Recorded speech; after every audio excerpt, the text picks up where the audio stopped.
Buenas noches, nos encontramos en la parroquia con el padre Osvaldo y Darío, que son quienes van a empezar a dar el curso mañana aquí en la parroquia de acompañante terapéutico y acompañante espiritual. Así que ellos nos van a contar en esta nota un poco de qué se trata su tarea y cómo van a ir manejando todo este curso. Buenas noches. Buenas noches, ¿cómo están? Padre, cuéntenos usted cuál es su rol en este curso que van a empezar a dar mañana. Mi rol es de acompañarlo a Darío, rellenando un poquito su servicio en realidad, porque es una forma. Yo no soy profesional ni académico, pero tengo bastante experiencia en el acompañamiento espiritual y he leído, y así que puedo compartir algo desde la onda amateur. La idea es despertar algo que no existe en el ambiente, o existe muy poco, en el ambiente católico, que es la conciencia de dejarse acompañar espiritualmente o de manera integral en el camino cristiano. Sabiendo que el camino cristiano es un proceso, y ese proceso no lo hacemos solos, necesitamos del otro, y ese otro tiene que ser un interlocutor válido con quien uno comparte desde lo más profundo y de la manera más auténtica y desaprensiva posible lo que vive. Y ese interlocutor válido, que es el acompañante, nos tiene que ofrecer un reflejo de su mirada desaprensiva, que nos ayuda y nos complementa y nos permite ver cosas que a veces a uno por sí mismo no las puede ver. El acompañamiento espiritual tiene una finalidad. La finalidad cristiana es encontrarse con Dios y comulgar con Él, encontrarse con el hermano y comulgar con el hermano. Esa es una finalidad que es programática, es decir, a partir de esa experiencia se expande todo lo que sería el espíritu de misión, el salir al otro, convertir la fraternidad en servicio y, ¿por qué no?, convertirse en acompañante también, si uno se prepara adecuadamente para hacerlo, ¿no? Bien, Darío es psicólogo y él va a estar tratando toda la parte psicológica de este curso. ¿Cuál es la diferencia entre el acompañante espiritual y el acompañante terapéutico? ¿Cualquier persona puede ser acompañante terapéutico?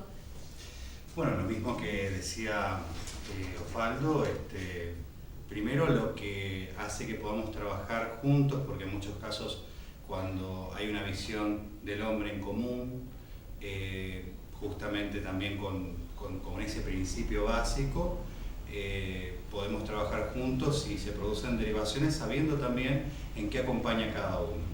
En lo que hace a lo formativo existe justamente a nivel disciplina o a nivel académico un título válido que es técnico en acompañante terapéutico. De igual forma, bueno, que eso es un poquito lo que también vamos a comentar, lo que hace a esta disciplina, en principio, que nace ahí por los años 60 o 70, surge justamente por este espacio de necesidad cuando aparece lo que se llama la desmanicomialización, cuando se deja de institucionalizar, de encerrar, de guardar a las personas diferentes y comienzan, digamos, a pensarse la posibilidad de que se integren o que no queden fuera del plano social, y en ese espacio nosotros, yo digo desde una mirada así, como se dice en el ámbito, psiquiatras, psicólogos, podemos acompañar en un tiempo que es el tiempo terapéutico. Pero ¿qué pasa con la cotidianidad de la persona? ¿Qué pasa con el día a día de la persona? Y eso fue, digamos, la pregunta que habilitó una posibilidad, el que aparecieran personas quizás con una determinada formación, como ser estudiantes de psicología en su momento, que van, digamos, haciendo una extensión de lo que se espera de la terapia de acuerdo al padecimiento de la persona y acompañan el día a día. en la cotidianidad. Eso es como aparece. Y a nivel formativo, el tema es justamente que depende, digamos, más allá de la visión del hombre que decíamos en un primer momento, depende mucho también del abanico de posibilidades que tiene la terapia, ¿no? O sea, los que estamos en el ambiente, y por ahí le comentamos al resto, digamos, hay distintas formas de abordaje, distintas metodologías, distintos cuerpos teóricos que hacen, digamos, que esta posibilidad formativa sea amplia, ¿no? Uno no piensa solamente formarlos en psicoanálisis o en Gestalt, sino ver todas las posibilidades para que pueda ingresar esta persona que quiere dar este servicio, esta atención a la persona que padece y que se quiera incorporar a un grupo, tenga que manejar un cierto discurso, un lenguaje propio del ámbito de la salud mental. Y para eso, digamos, necesita un tiempo de formación. O sea, en esto y en ambas cosas coincidimos con Osvaldo, siempre hablamos, no basta solamente la buena voluntad. En muchos casos, las personas que ingresan y quieren hacer un apostolado, un servicio, y lo hacen, como dicen por ahí los chicos, de onda, pero sin una formación a veces podemos hacer grandes macanas. Entonces, por eso, en los dos ámbitos, y en esto coincidimos, es necesaria una formación, ¿sí? Por ahí, no formal en algunos casos, como por ahí compartíamos con Osvaldo, pero sí en tiempo, de decir, bueno, es necesario constantemente revisar lo que hacemos. Y eso en todos los ámbitos, porque en mi caso, que también trabajo en el ámbito de educación, es necesario volver a repensar muchas cosas, cuestionar nuestras herramientas, nuestras, digamos, didácticas. Si eso no lo hacemos, nos quedamos atrasados en el tiempo y por ahí estamos repitiendo, y entonces también nosotros nos transformamos como profesionales en un síntoma. Una preguntita, al dar estos cursos, ¿ustedes con qué se encuentran? ¿Con qué problemas se encuentran? Más allá de esto, lo que decías vos, Darío, ¿no? De que capaz hacemos las cosas de onda y no nos damos cuenta de que podemos estar mandándonos unas macanas. Algunos problemas concretos con los que se encuentran ustedes que vean de la gente que va a hacer los cursos. Sí, digamos, por ahí aparecen los cuadros típicos actuales, digamos, ¿no? Que personas que por ahí preguntan por los padecimientos actuales. Y, o sea, son actuales porque, digamos, uno, por ejemplo, se pone a pensar, ¿no? Como dice, por ahí vamos a la realidad líquida, la realidad global, la realidad virtual. Muchas personas padecen esta cuestión de que no tienen un sustento, un lugar, las instituciones están en crisis. Entonces no es casual que uno de los síntomas de este tiempo sea la fobia. Entonces pueden consultar por algunas patologías, pero también pueden consultar, y en esto, digamos, entran las dos dinámicas, por lo que Víctor Frank llama el vacío existencial. Personas que están tan puestas hacia afuera, tan, digamos, en el hacer y en el tener, que llegan a un momento que sienten esto de que no saben quiénes son, porque hace mucho tiempo que no se preguntaron por qué les gusta, quiénes son, qué quieren ser. Estaban tan ocupados en hacer, que llega un momento que es lo que Víctor Frank llama el vacío existencial, ¿no? Justamente de la cultura brota la incapacidad de dos grandes valores de la vida humana y de la interioridad, que es el silencio y la soledad. Son como dos malas palabras, digamos, que existen en nuestra cultura. Estar solo pareciera ser como un castigo, y guardar silencio como una falta de sociabilidad o no sé qué. Pero en realidad justamente son esas dos realidades las que nos permiten mirar hacia adentro, lo cual es propio del acompañamiento terapéutico y del acompañamiento espiritual. Ese es su corazón, digamos. La persona que se acerca a un acompañamiento terapéutico y un acompañamiento espiritual es para mirar su corazón. Y para poder mirar el corazón tiene que existir soledad y silencio. Porque si no, estamos constantemente respondiendo a abordajes externos, sean sonoros o sea de interacción relacional. Nuestra cultura lo que quiere es que no miremos el corazón, que respondamos constantemente a los abordajes que nos vienen dados. Y bueno, yo creo que esa es una realidad de este servicio a la comunidad creyente, no creyente, no va por el lado de la fe necesariamente y solamente, pero digamos, es una gran necesidad, no indispensable, pero es una gran necesidad.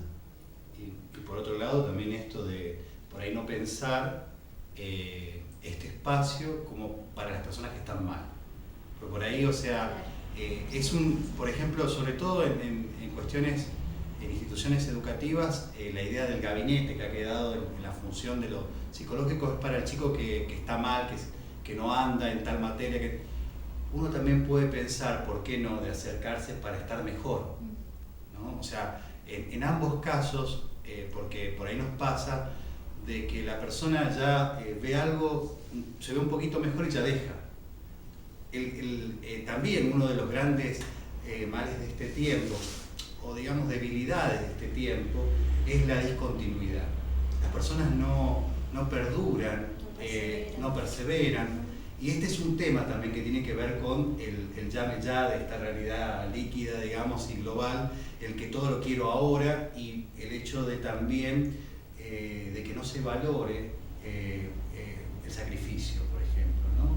O el hecho de la responsabilidad a largo plazo. La momentaneidad es algo que también genera síntomas. ¿Y cómo se trabaja cuando a una persona le pasa eso, por ejemplo? En este caso, ¿qué hechos concretos hay que hacer para ayudar a esta persona? Más que hechos concretos, por ahí nosotros, primero lo que tenemos que hacer es hacerla partícipe de su historia, la persona. En cualquiera de los dos casos. Conciencia. Exactamente. Que se dé cuenta. Es decir, la puerta de un proceso interno es el darse cuenta.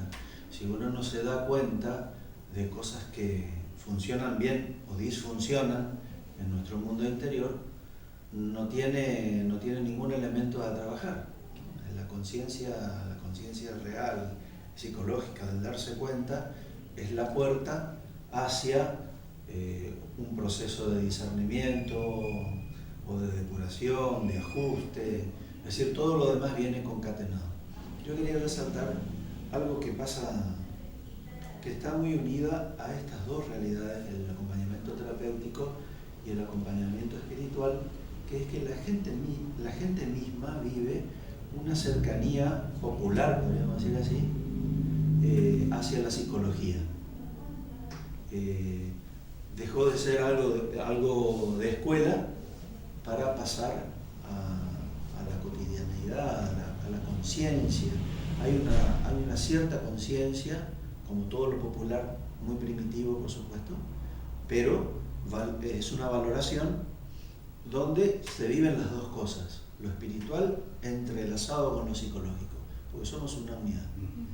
De esa unidad, o sea, de esa experiencia que ahora se está haciendo cultural, nos viene dado el gran desafío de tratar de acercarnos. Es decir, un acompañante espiritual no puede ignorar la psicología. No podemos trabajar el corazón de la gente sin un conocimiento, por lo menos básico, de la psicología, y también a la inversa. Es decir, no podemos pensar en una psicología absolutamente emancipada de lo espiritual, donde el salvador de la salud del hombre es simplemente la psicología y nada más, ¿no? O sea, yo creo que es una necesidad mutua, una interacción mutua, y que brota de la gente, y eso es importante. No brota de una academia, no brota de un escritorio, de un libro, brota de la gente. Es un requerimiento desde las bases, que uno tiene que saber leer y pasarlo, digamos, sí, a lo académico, a lo relacional, a cómo logramos acercarnos mutuamente. Un sacerdote tiene su preparación filosófica, teológica, tiene en su seminario psicología general, pero no tenemos un trabajo real y valorativo del acompañamiento espiritual. Y la gente lo necesita. ¿Y qué hace? Simplemente va al psicólogo. Simplemente y nada más. Ahora, el tema no es así. Yo creo que tiene que haber una interacción y que la gente misma lo pide. Es muy importante. Otra cosa, ¿desde cuándo se empiezan a hacer estos cursos? ¿Cómo trabajan ustedes para las personas que a partir de mañana van a llegar a la parroquia para hacer este curso? Primero, en realidad, ¿cómo nace? Claro, nosotros, primero nosotros dos, conversando, dialogando y en un encuentro de amistad, porque verdaderamente yo lo siento amigo y cercano, familia, Osvaldo, también en este diálogo constante, bueno, fuimos viendo la necesidad también de transmitir, digamos, algo integral. Y por otro lado, digamos, más que todo, que es lo que falta muchas veces en la educación actual, no tanto partir del monólogo, del discurso, sino más bien del interrogante y la pregunta. El docente de hoy, más que afirmar, necesita saber preguntar. Y desde nuestra vocación docente está el quizás generar tan solo una pregunta. Y desde ahí la inquietud y que se acerquen a esta posibilidad de buscar justamente herramientas, no solamente conceptuales, no solamente teóricas, sino vivenciales, para poder en todo caso dar otra respuesta. Y mañana, esto es un curso que tiene un cupo limitado, ¿no? Hay un montón de gente que quizás quedó afuera, que no se pudo anotar. Y a través de nuestro programa se van a enterar de un montón de cosas. ¿Les podrían dar algún consejo, algunos tips para estas personas? Porque hablábamos fuera de cámara que muchas veces es difícil ayudar a una persona, ¿no? Nos podemos mandar alguna macana, como decíamos al principio, cualquiera puede ayudar espiritualmente a otra persona, a eso voy, ¿no? Que cómo podemos aconsejar a aquellas personas que quizás necesitan algún consejito en este momento para poder ayudar a otra persona. Yo creo que así como uno se tiene que preparar para poder acompañar de manera terapéutica a una persona que no puede decir cualquier cosa, yo creo que en este ámbito hay mucho más, es decir, lo correlacionado con Dios y con sus cosas es más que sagrado, es súper sagrado, muy delicado y uno tiene que responder ad hoc, digamos, según esa realidad. No cualquiera puede aconsejar cualquier cosa en el ámbito espiritual a otra persona. Yo creo que tiene que prepararse.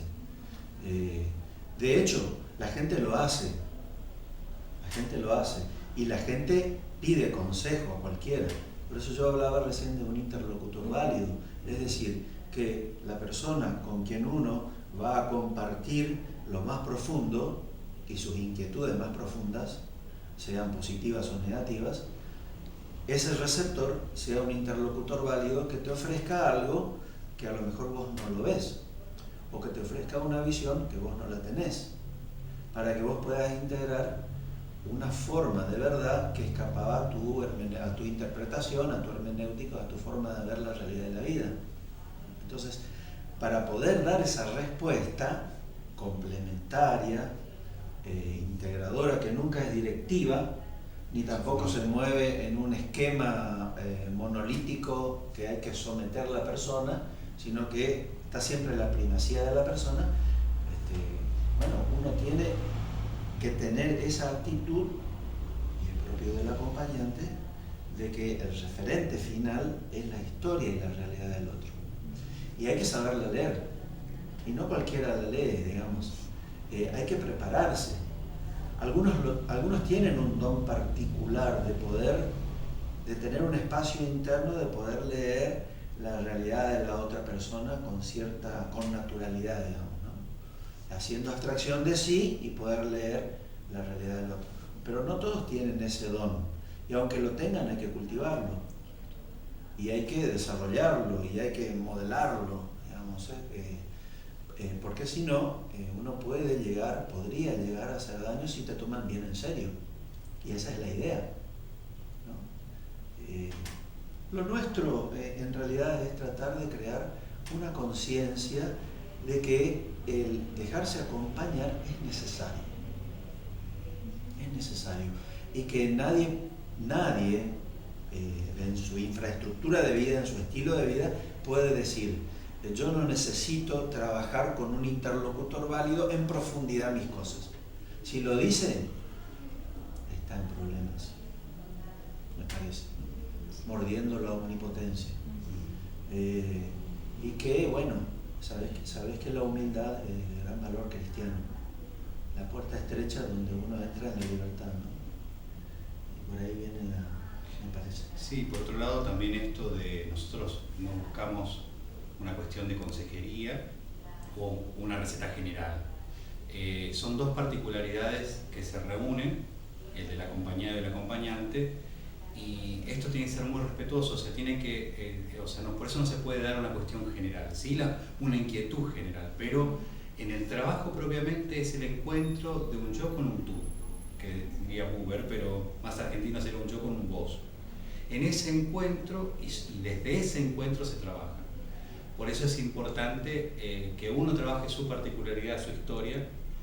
Alguien que va a acompañar no solamente tiene que hacer, por eso decía hoy, un trabajo académico de reunir conceptos y relacionar conceptos, sino ver también su propia historia. Y esto es lo que hace a lo que podríamos llamar una madurez integral, digamos, buscar eso como deseo, y es un trabajo que lleva a veces toda la vida. Entonces, así como alguien que enseña, si pierde el deseo de aprender, pierde la sustancia de lo que hace su vocación y se transforma en un sindicalista o en un operario de la educación, así también el que va a acompañar no tiene que dejar de trabajar sobre su persona. Porque en la medida que vaya desanudando algunas cosas, escuchando otras, pudiendo soldar su historia, diría Cencini, puede quizás escuchar algo del lado del otro que antes no podía escuchar, y también sus intervenciones van a ser lo más saludables posible. A lo largo del curso, de los cursos que han hecho ustedes, me imagino en distintos lugares, ¿no? ¿Los frutos se ven a largo tiempo? ¿Cómo ustedes hacen un seguimiento después de eso? ¿O dictan el curso y después, con todas las herramientas que dan, dejan que las personas empiecen a crecer con eso? ¿Cómo se manejan en ese sentido? En realidad es un punto de partida para tomar conciencia, como dije. Lo que las repercusiones o la continuidad depende de la gente. Sí. Es decir, de cómo se deja interpelar o afectar por ese llamado. Porque convengamos que la inquietud está en la gente, una gran atracción hacia la psicología y una gran atracción hacia la espiritualidad y cómo se conectan, se interaccionan, ¿no? Esa inquietud está. El problema está en la discontinuidad. Claro. Y eso es un problema muy nuestro, muy argentino, digamos, que empezamos algo muchas veces con mucho entusiasmo, pero cuando llega el momento de la llanura y de mantenerse en ella, muchos nos volvemos atrás, ¿no? Le pasó a Jesús. Cuando caminaba con sus discípulos y le dijeron: es duro este lenguaje, quien no puede escuchar, se pegaron media vuelta y se fueron, ¿no? Jesús se detuvo, se dio vuelta hacia sus discípulos y le dijo: ¿también ustedes se quieren ir? Es el problema de la llanura, ¿no? Y cuando uno tiene que empezar, cuando termina el entusiasmo y uno tiene que empezar a trabajar, a transpirar. Cuando aparece la transpiración, el combate, el trabajo y la cesis, ahí viene el conflicto. Muchos se pegan media vuelta. Las palabras de Pedro son muy significativas, ¿no? ¿A dónde y a quién vamos a ir? Solo vos tenés palabras de vida eterna. Eso lo puede decir alguien que dejó entrar en su historia, en su corazón y en su vida una inquietud. Y no fue nada más que un lindo deseo y una hermosa emoción. Por eso también nosotros, el tiempo es un buen signo, esperar y ver. Porque también, digamos, ha pasado que alguien pudo recurrir por una cuestión de moda. El psicólogo está de moda, la psicología está de moda, el acompañamiento está de moda. Por eso nos preguntamos, digamos, como signo en esto de acompañar, por la motivación inicial y, digamos, el desarrollo se lleva adelante entre el proceso humano y la gracia divina. Los que creemos y tenemos, digamos, conciencia de que si entendemos cómo es la cuestión propia del hombre y la profundidad del hombre, vemos que detrás de toda visión antropológica, para profundidad y sentido de la visión del hombre, hay una cristología. Y esto lo que buscamos que no sea un descubrimiento conceptual o teórico. Volvemos otra vez, que sea una experiencia, y para eso, en realidad, el tiempo en la reflexión y en el cuidado de uno es lo que va a permitir, este cuidado de sí, como decía, y conócete a ti mismo, es lo que va a permitir a largo plazo ver si la persona puede, digamos, en todo caso, después transformarse en el proceso de su propia orientación en orientador. Y mañana en el curso está separado por módulos, temas. ¿Cuál es la estructura del curso? El curso mañana voy a arrancar con la parte del acompañamiento espiritual. Dada el poco tiempo que tenemos, simplemente va a ser poder permitirle dar un vistazo general del tema y su contenido, y después una introducción que quedará por el camino, lo más probable, por la cuestión de tiempo. Es decir, una introducción que la idea es que a la gente no solo le quede la inquietud de ver qué es esto, cómo podemos encauzarlo, sino que además se le abra un poquito la visión, se ilumine su inquietud para poder decir, bueno, acá hay mucho material y para trabajar. Y se abre una puertita y podemos ver, aunque sea por ese pequeño espacio, lo que hay detrás. Eso creo que va a ser en la parte, con el poco tiempo que me va a tocar a mí. Que creo que le va a pasar lo mismo a él, porque va a ser casi el mismo poco tiempo. Claro. Pero de todas maneras, la idea es despertar no solo con la presencia y la experiencia de reunirnos, sino despertar la inquietud intelectual, la inquietud de decir, bueno, acá hay mucho por aprender y qué lindo sería. Si eso queda, yo estoy contento. Genial. Sí, sí. Totalmente, sí. Y bueno, lo que decía Osvaldo, más o menos los tiempos son los mismos. Plantearemos también el hecho de una diferencia general y alguna aproximación al acompañante terapéutico, pero seguro que va a quedar un sabor de más, y bueno, eso también puede permitir el hecho de que aquellos que estén escuchando en ese momento y quieran pensar en una continuidad, bueno, de ahí en más volver a pensar, digamos, cómo continuamos.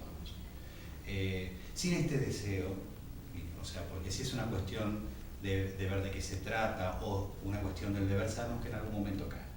Siempre tiene que estar en juego el deseo, que es la motivación que permite dar continuidad, digamos, a cualquier capacitación, formación, o en todo caso, si uno piensa un proyecto de servicio, para que tenga continuidad y verdaderamente tenga las herramientas adecuadas, debe estar pensado en un plazo que no sea solamente una charla, ¿no? Nosotros no queremos solamente pensar en una charla, queremos pensar en compartir una vivencia como reflexión para dejar, digamos, en todo caso, la posibilidad de que la gente diga, bueno, ¿cómo sería? ¿Podríamos, o sea, devenir, digamos, nosotros en, digamos, orientadores, en acompañantes? Digo porque sé que va a haber también educadores, ¿no? Entonces, desde ahí, pensar el beneficio que pueda tener la formación, porque en muchos casos se han establecido las mismas respuestas para los problemas de antes y los nuevos problemas, y pescar en la pecera tiene el mismo resultado.